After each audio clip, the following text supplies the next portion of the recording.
C'est dans le village de Puget-Théniers que se déroule une formation d'apprentissage qui permet à des personnes de tout âge d'apprendre et de s'améliorer sur ses compétences. Pour tous ceux qui sont intéressés par cette formation, vous trouverez des infos au foyer rural Cépage.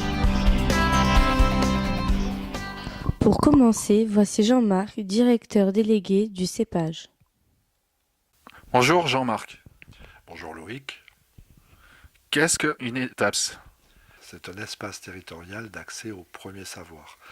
Donc pour des gens qui auraient besoin d'une remise à niveau, qui auraient besoin d'acquérir de nouvelles compétences, que ce soit en français, en mathématiques, en projets professionnels, etc., etc., eh bien ils peuvent venir dans notre centre de formation et acquérir ces nouvelles compétences.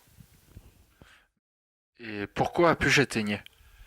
Le conseil régional a fait une étude de besoin, en quelque sorte, sur notre territoire. Il s'était avéré que ce dispositif pouvait rendre service à la population. Et c'est pour ça que le conseil régional a lancé un appel d'offres en marché public sur les ETAPS et sur notre territoire. Y a-t-il des conditions pour accéder? Il n'y a pas de conditions pour accéder et la formule est très souple puisque on est bien sur la formation complètement individualisée, en entrée et sortie permanente, c'est-à-dire que une personne qui aurait besoin des services de l'ETAPS peut venir n'importe quand pour s'inscrire à la formation et démarrer un cursus de formation. Ce cursus de formation sera en fonction de ses besoins, essentiellement. Qui finance? Nous avons deux financeurs, Conseil régional et Union européenne. Nous allons à la rencontre de Patricia, la première personne au contact de futurs stagiaires. Voilà. Bienvenue dans mon antre. Je vous accueille avec plaisir. J'ai une très bonne chaise pliante juste derrière la caméra et c'est avec plaisir que je vous reçois pour toute information administrative. Pour qui est-ce accessible? Alors donc l'étape, c'est une formation qui est accessible aux demandeurs d'emploi à partir de 16 ans.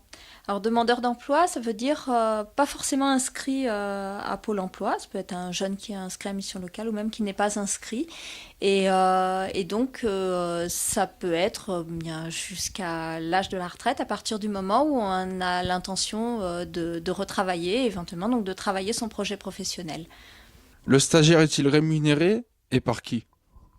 Alors, les stagiaires sont rémunérés. C'est donc une formation qui est financée par la région PACA. Et les stagiaires peuvent être rémunérés de manière différente selon leur statut. Tous les calculs sont faits par l'ASP. L'ASP, donc, c'est l'agence de services et de paiement. Voilà, donc pour ce qui concerne les rémunérations, je pense que je n'ai rien oublié. Bonjour Alexandra. Bonjour Jeff.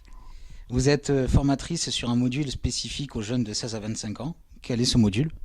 Alors il s'agit d'ateliers permanents dans le cadre du centre d'information Europe Direct, pour lequel on travaille avec les jeunes sur des mini-projets, essentiellement sur les dispositifs jeunesse, la mobilité, le territoire, tout ça réalisé sous forme de reportage multimédia. D'accord, et qu'est-ce que ça peut leur apporter? Alors ça leur apporte essentiellement des capacités un peu plus approfondies de réflexion individuelle et collective, mais aussi une forme d'autonomie et de polyvalence sur la réalisation des projets. Très bien, ben merci.